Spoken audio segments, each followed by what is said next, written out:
Trump's DC takeover is being justified by lies is worse than even critics expected and might soon spread to a city near you. Why RFK Jr. is now being blamed for the deadly CDC shooting in Atlanta. The WNBA dildo problems exposing the problem with new betting markets. And how you may already be getting manipulated by Chinese AI. We're talking about all of that and even more on today's brand new Philip DeFranco Show. You daily dive into the news, starting with this. Donald Trump is liberating America.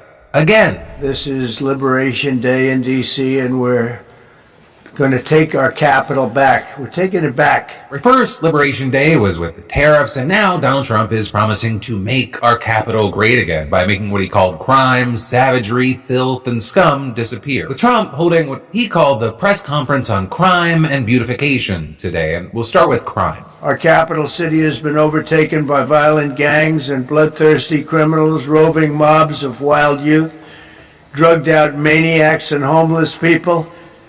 And we're not going to let it happen anymore. We're not going to take it. Today we're formally declaring a public safety emergency. This is an emergency. This is a tragic emergency. Under the authorities vested in me as the President of the United States, I'm officially invoking Section 740 of the District of Columbia Home Rule Act. You know what that is?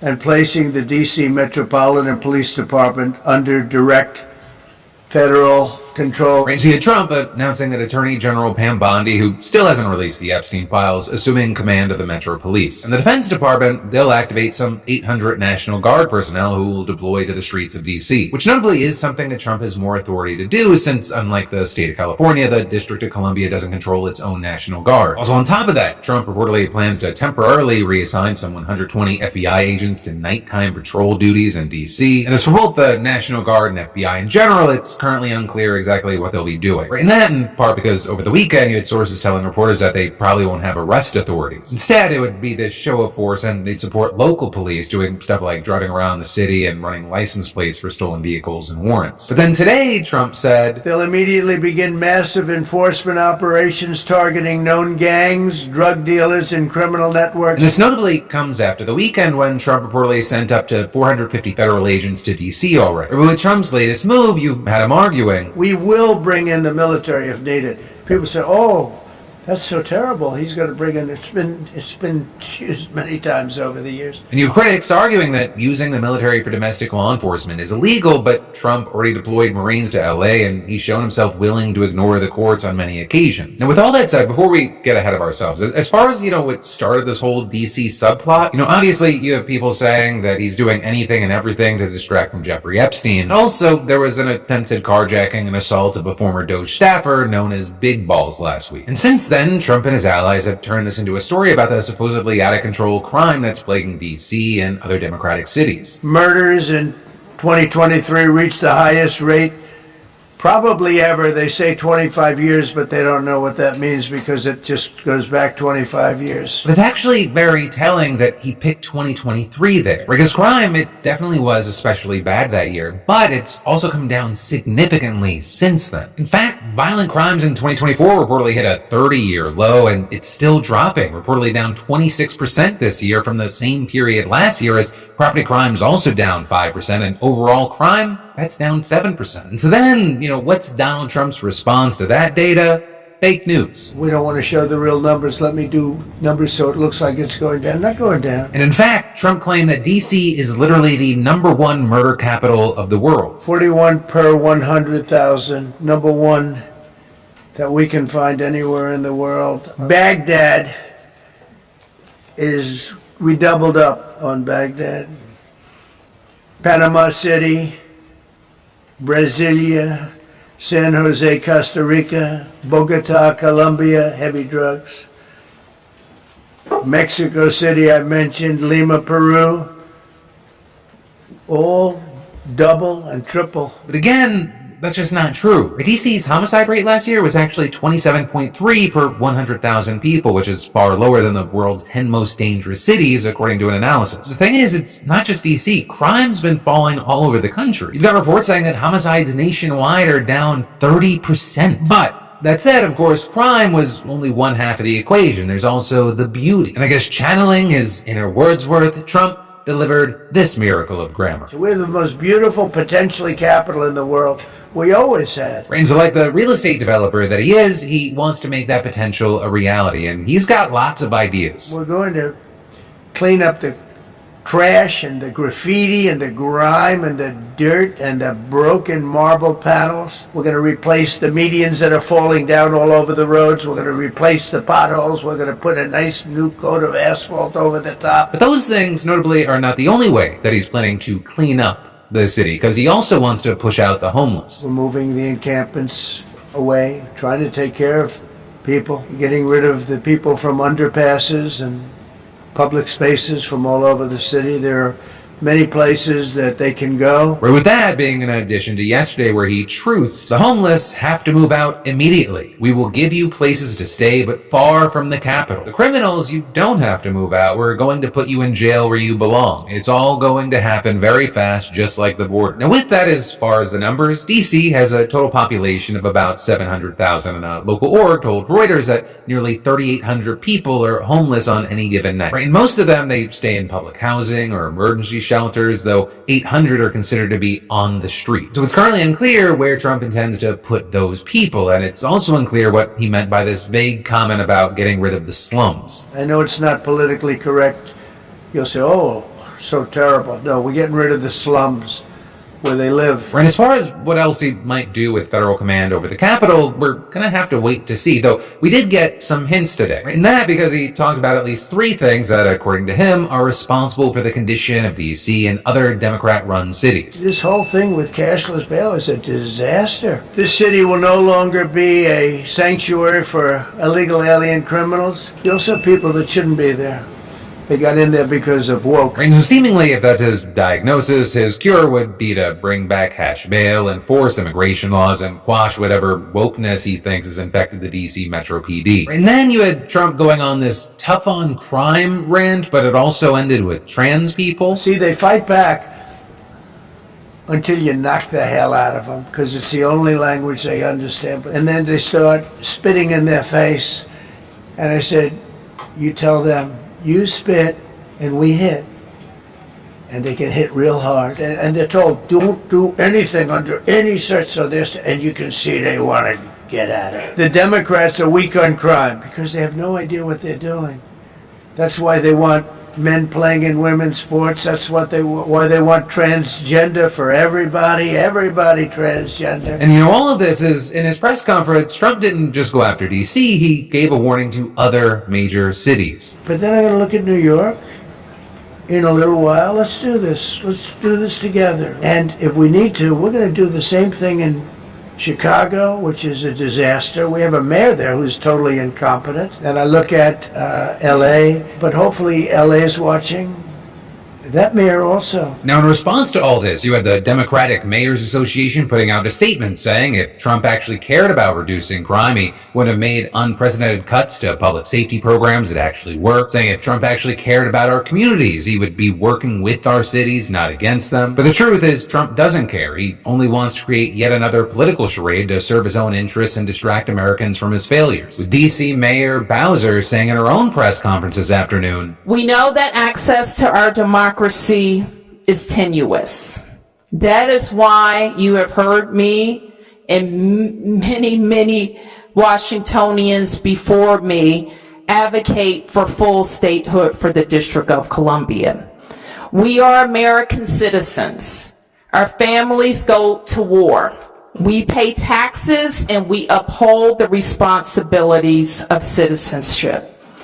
And while this action today is unsettling and unprecedented, I can't say that given some of the rhetoric of the past, that we're totally surprised. If people are concerned about the president being able to move the National Guard into our city, the time to do that would have been when the Congress had a bill that it could have given control of the DC National Guard to DC. And notably, she's been relatively deferential to Trump so far during his second term. Or during his first term, she was much more defiant with her painting Black Lives Matter on a street in front of the White House during the 2020 protests, for example. Whereas in March of this year, she ordered the Black Lives Matter Plaza mural removed after Republicans threatened to withhold federal funding. And as recently as last week, she actually expressed her eagerness to work with federal authorities on reducing crime in the district, though at the same time denying Trump's claims that crime was out of control. And with all that, you had a source telling CNN that Bowser sees a little upside in creating rifts with agencies by opposing Trump's deployment of federal officers. So in the meantime, it's far from obvious that the residents of D.C. are as welcoming of federal intervention. For example, a survey from last April, early May, finding that 71% felt that Trump was getting too involved in local D.C. issues, while just 11% said he wasn't getting involved enough. And so for now, while things are looking pretty heated in the Capitol, and we're going to have to keep our eyes on this, whether you live there or not, I'd really love to know your thoughts and reactions to this news. Especially as you have Trump trying to make it pretty clear that while D.C. may be used to make an example, it would not be limited to D.C. in the future. And then, next up in the news, it's raining dildos at WNBA games. And while that bizarre sentence is where the story starts, it somehow gets even weirder from there. Because all of this, it began on July 29th when someone threw a green dildo at a game between the Atlanta Dream and Golden State Valkyries. And there you had the person accused of throwing the toy since being arrested, and one player telling reporters, I mean, first of all, it was super dangerous, and then when we found out what it was, I guess we just started laughing. Never seen anything like that. But since then, the WNBA has only seen more and more dildos. With similar incidents happening at games in Chicago, Los Angeles, Phoenix, and New York, with sex toys sometimes reaching the court and sometimes just hitting people in the crowds. I mean, in New York, the sex toy hit a 12-year-old girl in the leg, with the NYPD saying that they're looking at this dude in a Beavis and Butthead shirt as a suspect. And while some, initially laughed and rolled with it, the more that this has been happening, the less funny that, at the very least, players have found. With, for example, the Indiana Fever's Sophie Cunningham writing, "Stop throwing dildos on the court. You're going to hurt one of us." And Elizabeth Williams of the Chicago Sky also saying, "It's super disrespectful. I don't really get the point of it. It's really immature. Whoever's doing it just needs to grow up." Right, and you also had the WNBA releasing a statement after it happened the second time, saying the safety and well-being of everyone in our arenas is a top priority for our league. Objects of any kind thrown onto the court or in the seating area can pose a safety risk for players, game officials, and fans. And adding, in line with the WNBA arena security standards, any fan who intentionally throws an object onto the court will be immediately ejected and face a minimum 1-year ban, in addition to being subject to arrest and prosecution by local authorities. Right, and in addition to the arrest after the first incident in Georgia, you had an 18-year-old man being arrested for throwing a dildo in Phoenix, with reports saying that the sex toy there hit a man in the crowd and possibly his niece as well. And so, with this, you may be wondering questions like, who is behind it? Is there a serial dildo throwing group at WNBA games out there? And well, at the very least, I'll say there's a person who claimed to be behind the spree of events, speaking to multiple outlets on Thursday and Friday and saying that this is actually part of a crypto promo. Right, well, you have many seeing this as simply a sexist prank targeting female athletes. You had that person telling USA Today, "We didn't do this because we dislike women's sports, or some of the narratives that are trending right now are ridiculous. Creating disruption at games is it happens in every single sport, right? We've seen it in the NFL, we've seen it in hockey, fans doing random things to more or less create attention." That person then going as far as to call it a protest against the toxic nature of the crypto world being dominated by influencers and scammers, with there being a coin reportedly called the Green Dildo coin, and that source, while not revealing their identity, simply going by the name Lieutenant Daldo Rain. And as far as that coin, it apparently started trading on July 28th, which is the day before the first dildo was thrown, with that source telling ESPN it was more or less like an opportunistic approach to, what is already trending. Where is there already controversy, and how do we intercept some of that? So there, while he said that the second person arrested was in fact affiliated with the group, he said that the first person arrested was not and did not throw the sex toy. Though he then also didn't say who did throw it. But then the final aspect, or maybe even twist to this story, involves not investing in crypto,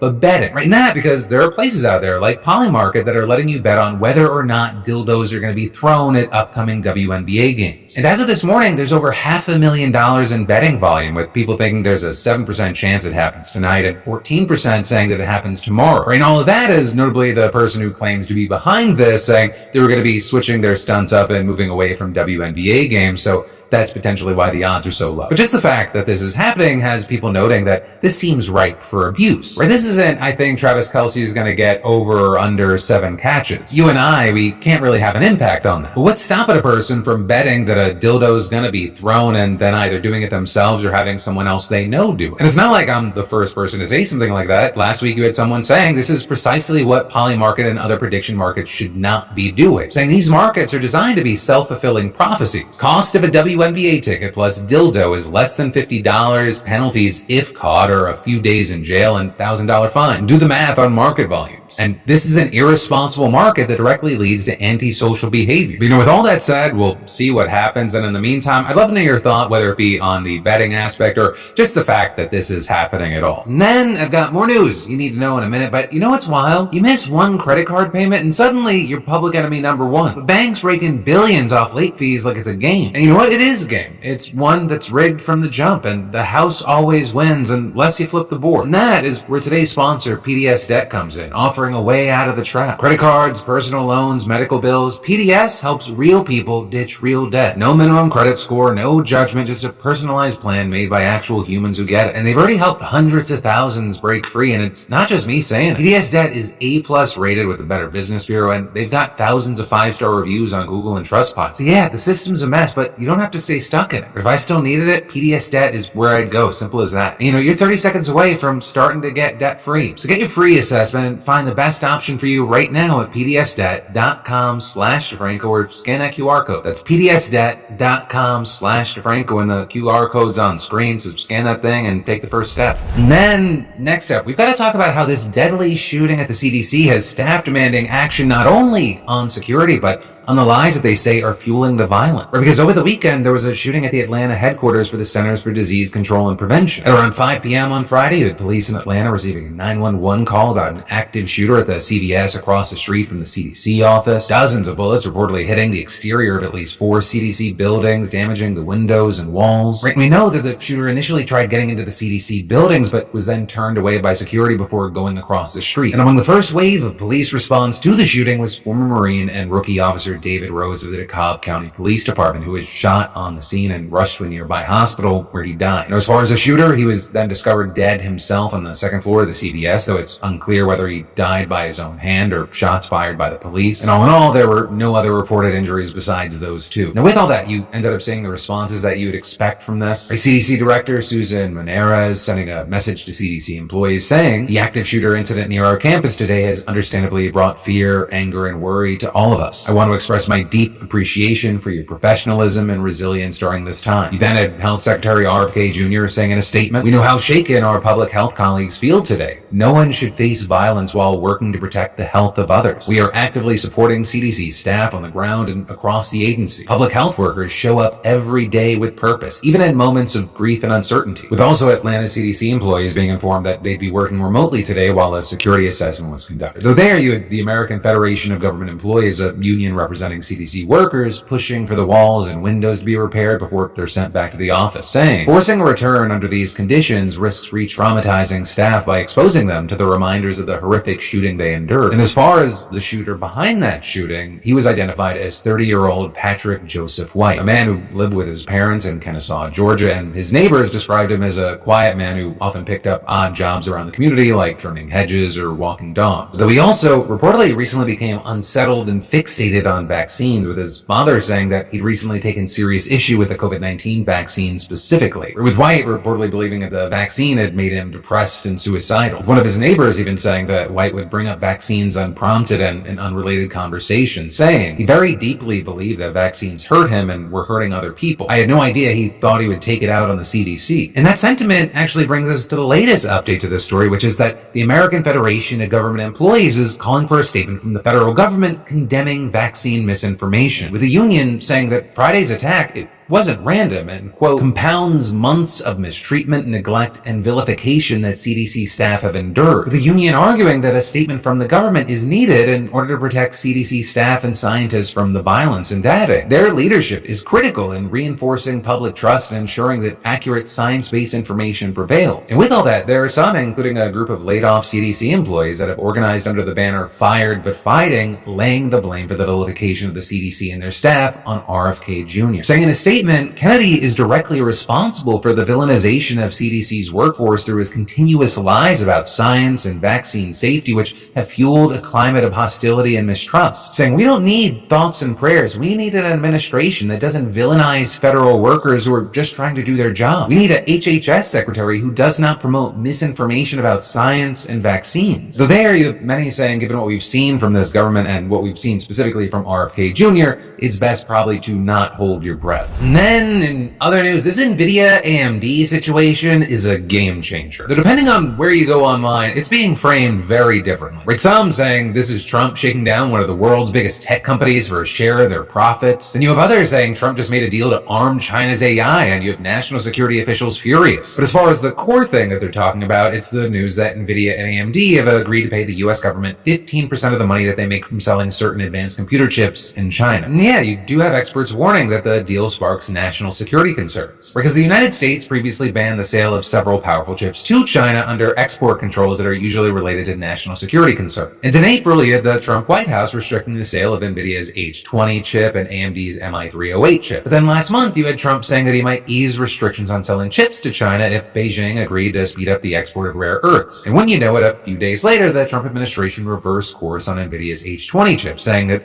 the company would be able to sell them to China. Though notably there, it didn't actually issue the licenses allowing those sales to move forward. That is, until now, with sources telling the New York Times that the Commerce Department began granting licenses for AI chip sales 2 days after NVIDIA CEO met with Trump at the White House and agreed to the 15%. Though even before that, you had security experts, including some who served during Trump's first term, writing to the administration expressing deep concern that NVIDIA's H20 chip was a potent accelerator of China's AI capabilities, with them acknowledging that yes, the biggest buyers in China would be civilian companies, but they expected that the chips would also be used by the military. With them then going on to write, chips optimized for AI inference will not simply power consumer products or factory logistics. They will enable autonomous weapons systems, intelligence surveillance platforms, and rapid advances in battlefield decision-making. And now, right after the news of this deal broke, you have one of the people who signed that letter, someone who served on the National Security Council under both Trump and Biden, again speaking out, saying that this is going to incentivize China to push for more concessions and pressure companies to make similar deals, saying you're selling our national security for corporate profits. And then beyond that, as far as other reactions, you have some investors calling the deal a shakedown, others saying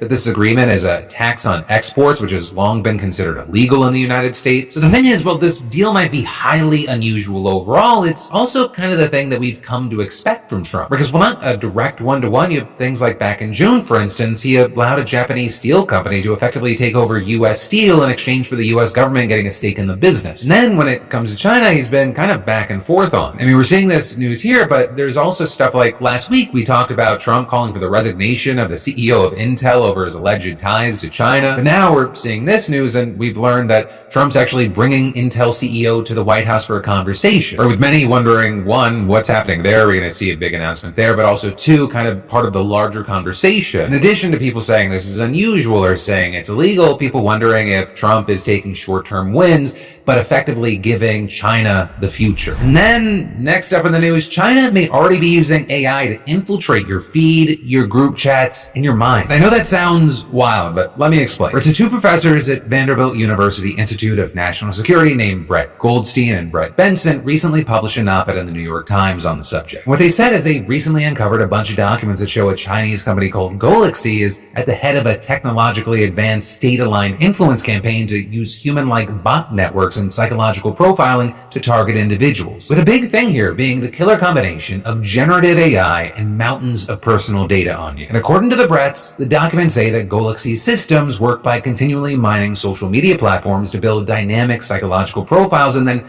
customizing content to a person's values, beliefs, emotional tendencies, and vulnerabilities. And from there, AI personas can engage users in what appears to be an authentic conversation that adapts in real time to avoid detection. We're talking liking posts, leaving comments, and pushing targeted content just like a real person, with them saying the result is a highly efficient propaganda engine that's designed to be nearly indistinguishable from legitimate online interaction delivered instantaneously at a scale never before achieved. Right, and that, as you had outlets like Axios explaining, the threat of smarter, more realistic fake friends transcends malicious actors trying to warp your sense of politics or reality. It hits your most personal inner thoughts and struggles. And in fact, you have the Bretts going on to say that Galaxy has already deployed this technology in Hong Kong, and they say the document suggests plans to do the same in the United States. And while they don't provide any examples of the conversations, they say that this tech was used to minimize opposition to a 2020 national security law that cracked down on political dissent in Hong Kong. And then they say it was deployed again in the lead up to the 2024 Taiwanese election, with the Bretts saying that during that campaign, Galaxy suggested ways to undermine Taiwan's Democratic Progressive Party, which opposes China's claim over the island. Saying the company gathered and likely supplied information on trends in Taiwanese debate and recommended the deployment of bot networks to exploit political divisions between the parties. Now, with all that said, you had Galaxy denying providing any tech support for activities in Hong Kong and Taiwan. Along with that, you had a rep from the company saying that Galaxy is focused on business intelligence, and they deny the accusations in the op-ed, as well as claiming that they're not under the authority of any government agency or organization. Though with that, you have the op-ed claiming there are just several connections that are too glaring to ignore. Things including their operation within China's national security priorities, their founding happening back in 2010 at the state-controlled Chinese Academy of Sciences, along with their continued work with top intelligence, party, and military bodies. Not to mention that in 2021, it started receiving funding from a Beijing-based supercomputing firm that the Pentagon had previously flagged as a Chinese military affiliate. And there's a noted risk here because, as a Harvard Business Review study from earlier this year pointed out, the number one use for chat-based generative AI is therapy and companionship, which, as reports noted, lines up with what the big AI companies are finding. People are turning to AI in search of buddies and shrinks. And with that, it comes with an avalanche of issues, namely being more vulnerable to tech, like with what the Bretts are warning about. Which is then also why in their op-ed, they close it out by encouraging the United States to take action on all fronts. It's saying that researchers need to map how artificial intelligence, open source intelligence, and online influence campaigns converge to serve hostile state objectives. The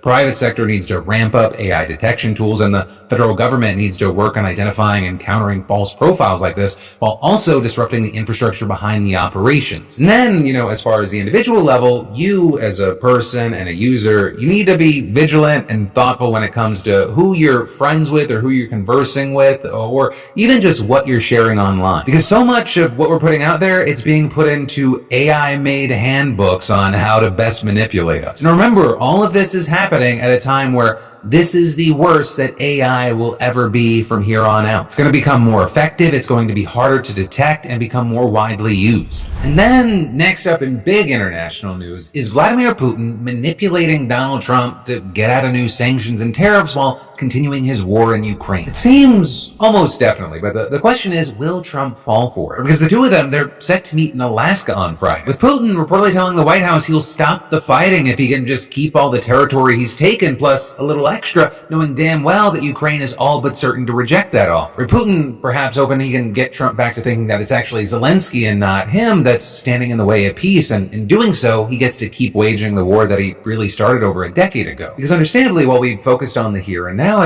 Russia invaded and annexed the Crimean Peninsula in 2014. And then in 2022, a few months after invading again, you had Putin announcing the annexation of Donetsk, Luhansk, Kherson, and Zaporizhia, despite not actually having conquered all of them. And in fact, after more than 3 years of war, he still hasn't. The Russia has taken control of around a fifth of Ukraine, including all of Luhansk and most of Donetsk, which together makes up the area known as Donbass, or with Russia then taking large parts and small parts of other regions. Now with that, you also notably had Ukraine seizing around 500 square miles of Russian territory in a shock offensive launched last year, hoping to use that land as a bargaining chip in potential peace talks. But now, as of today, they're only hanging on to about 4 square miles of that. Which, on the note of what's been happening, since Trump returned to the White House, Putin's only ramped up his attacks on Ukraine. In fact, Russia has more than doubled the number of missiles and drones that it's fired monthly into Ukraine since January. With many wondering where it's going to go from here, and actually last week you had Putin meeting with Trump envoy Steve Witkoff and telling him that Russia would agree to a complete ceasefire if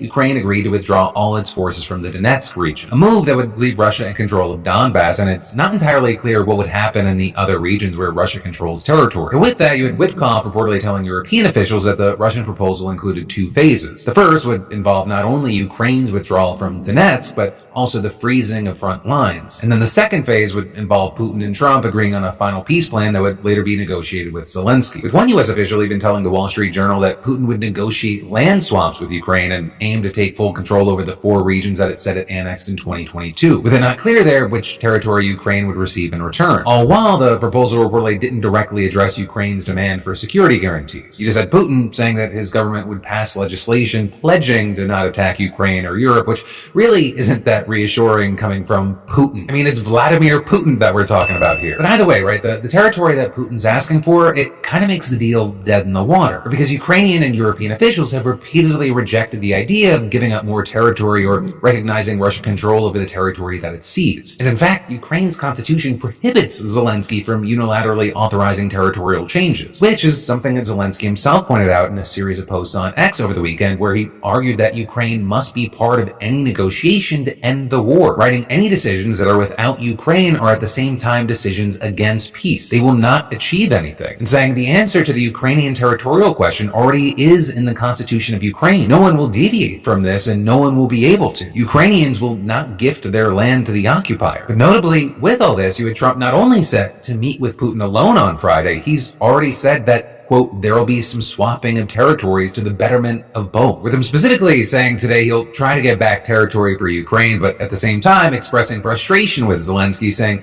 he disagrees with what he's done and that, quote, this is a war that should have never happened. And while you have J.D. Vance saying that the U.S. is working to set up a 3-way meeting that also includes Zelensky, we've not really seen any sign from Putin that he has real interest in that. And all the while, you have Europeans pushing to be consulted here, and they're worrying that Putin is just playing Trump, right? Because notably, last Friday, it was actually the deadline Trump set for Putin to either make a ceasefire deal or face sanctions targeting the Russian economy, including possible secondary sanctions on countries that do business with Russia. And while you have Trump imposing 50% tariffs on Indian goods, largely due to India being a major importer of Russian oil, it seems that Putin's offer and willingness to meet have delayed the deadline. And so now Putin, he may have a chance to try and drive a wedge between the U.S. and Ukraine by making demands that he knows that Ukraine just cannot accept, and then casting Zelensky as the obstacle to peace. And so what you saw is in another series of posts over the weekend, you had Zelensky trying to tell Trump that while also trying not to piss Trump off. Writing, I have not heard any partners express doubts about America's ability to ensure that the war ends. The President of the United States has the levers and the determination. Ukraine has supported all of President Trump's proposals starting back in February, and adding, everyone clearly sees Putin's tactics. He fears sanctions and is doing everything to bail on them. He wants to exchange a pause in the war and the killings for the legalization of the occupation of our land. He wants to get territorial spoils for the second time. Zelensky also saying in his evening address to the nation last night, we understand the Russians' intention to try to deceive America. We will not allow this. I greatly appreciate the determination of President Trump to stop the deaths in war. But the only root cause of these killings is Putin's desire to fight and manipulate everyone he comes into contact with. But for now, with this summit just days away, we'll have to see if Zelensky's words fall on deaf ears or not.